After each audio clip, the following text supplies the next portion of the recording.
मेरा नाम आयशा है और मेरी उम्र 20 साल है। रात के 12 बज चुके थे। उस छोटे से होटल के कमरे में अंधेरा छाया हुआ था। सिर्फ एक टेबल लैंप की हल्की सी रोशनी में मेरा शरीर दाढ़ से करा रहा था। मैं बिस्तर पर लेटा हुई थी, कपड़े फाटे हुए, जिस्म पर जिस्म के निशान, खून के धब्बे और आंखों में आंसू जो थक कर भी बह रहे थे। एक के बाद एक 5 लड़कों ने मुझे अपनी हवास का शिकार बना दिया था।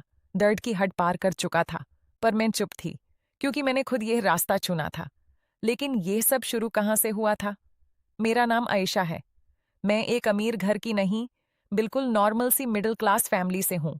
बाबा की मौत के बाद घर की जिम्मेदारी मेरी कंधों पर आ गई। 3 बहनें, मैं, मेरी बड़ी और छोटी। बाबा अकेला कमाने वाले थे। उनके जाने के बाद हमारी दुनिया हिल गई। माँ का रोना, बहनों की भूखी आंखें, हर चीज मुझे अंदर से तोड़ रही थी। ग्रेजुएशन तो कर ली थी, पर नौकरी, हर जगह एक्सपीरियंस मांगते थे। पैसे कम, उम्मीद बहुत। फिर एक दिन मेरी दोस्त के भाई के थ्रू मुझे एक बिजी पिज्जा हाउस में वेटर की जॉब मिल गई। पहला दिन जब मैं वहां पहुंची, यूनिफॉर्म बदली और मेकअप किया, तो शीशे में अपने आप को देखा तो हैरान रह गई। मैनेजर ने कहा था, यहाँ सिर्फ काम नहीं, लुक भी चाहिए। मैं दरवाजे पर खड़ी थी, हर आने जाने को स्माइल के साथ वेलकम कर रही थी। पाँव दाढ़ कर रहे थे। रात 11 बजे घर पहुंचती। माँ इंतजार में बैठी होती। खाना खाकर मैं बिस्तार पर गिर पड़ती। बाबा की याद आती। उन्होंने हमेशा कहा था, बेटा फिकर मत कर, एक दिन तेरी किस्मत जग जाएगी। लेकिन किस्मत तो रोज नए जुल्म ला रही थी। वहां पिज्जा हाउस में रोज शाम को 5 लड़के आते। तेज, अमीर, 25-26 साल के। वो हमेशा कॉर्नर टेबल पर बैठते। मैं उनका ऑर्डर लेती। धीरे धीरे बातें बढ़ने लगी। एक दिन उनमें से एक ने पूछा, तुम बहुत मजबूरी में काम कर रही हो ना? उसने अपना कार्ड दिया। मैं चुपचाप रख लेती। रोज मिलना होता। दोस्ती सी होने लगी थी। फिर एक दिन माँ ने बताया, बड़ी बहन के लिए रिश्ता आ गया है, अच्छे घर से, पर शादी में दहेज की बड़ी लिस्ट। छोटी बहन का भी रिश्ता पक्का होने वाला था। एक ही खर्च में दोनों शादियां। माँ की आंखों में उम्मीद थी। तू कंपनी से लोन ले लेना बेटा। मैं चुप थी। क्या बताती उन्हें कि मैं पिज्जा हाउस में काम करती हूँ? झूठ बोल दिया था मैंने पहले। अब पैसे कहाँ से लाती? मैनेजर से मांगा तो उसने ऐसी नजर से देखा कि मैं जमीन में गड़ गई। उस रात घर आकर मैं रोई बहुत। बहनों की खुशी देखकर दिल टूट रहा था। अगले दिन उन पांचों के पास गई। उन्होंने सुनी मेरी मजबूरी। हंसकर बोले, इतनी सी बात के लिए इतना परेशान? हम तुम्हें 5 लाख दे सकते हैं।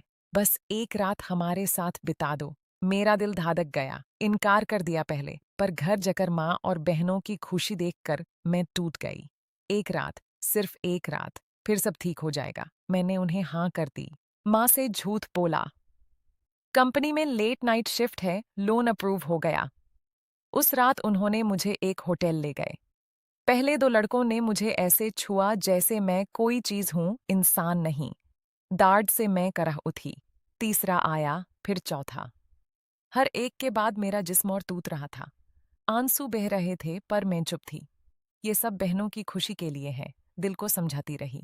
5वें ने तो हद पार कर दी। दांत का निशान गर्दान पर छोड़कर बोला, अगर दोबारा मौका मिला तो जरूर आऊंगा। मैं लहूलुहान थी। बिस्तार खून से भर गया था। उठने की ताकत नहीं थी। तभी दरवाजा खुला। छठा लड़का अंदर आया। जैसे ही उसने मुझे देखा, उसकी चीख निकाल गई। ये क्या किया टून? वो चिल्लाया। उसने तुरंत मुझे उठाया, अपनी जैकेट ओढ़ा दी, गाड़ी में बैठाकर हॉस्पिटल ले गया। मैं बेहोश होने लगी थी। उसने अपने पर्सनल डॉक्टर को बुला लिया। आईसीयू में कई घंटे बाद जब आंख खुली तो वो मेरे सिरहाने बैठा था।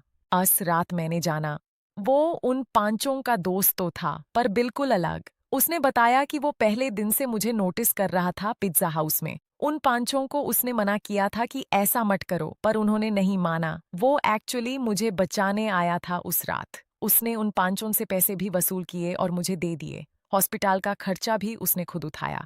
जब मैं ठीक हुई तो उसने मुझे अपनी फैक्ट्री में रिस्पेक्टेबल जॉब ऑफर की। यहाँ इज्जत से काम करोगी आयशा, कोई गलत नजर नहीं।